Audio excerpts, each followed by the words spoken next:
So today we're going to show you how to remove your rear wheel on your ZUGO. So what we need to do first is to shift it until it's in gear number 7.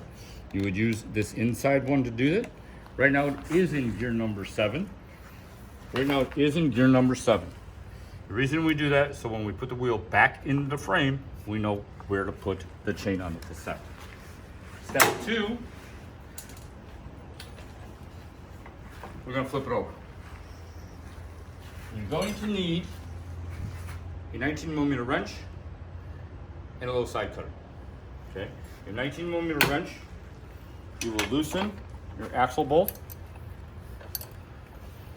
We don't have to take it off, but it needs to be loose.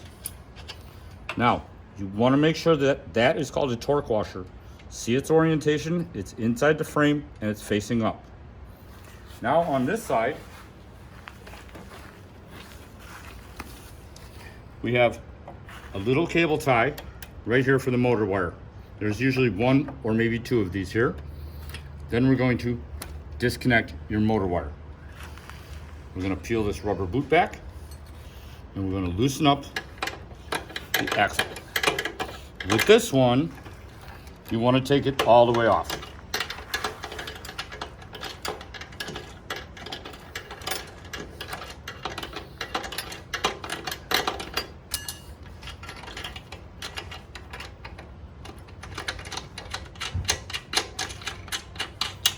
Take the nut, pull it that way, and this washer, pull it that way.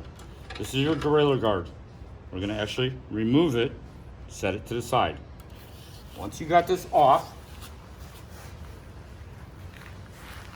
you will just pull your rear derailleur back, pull your wheel out.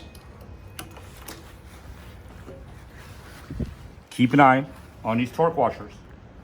They're both facing up. That's how to remove your wheel.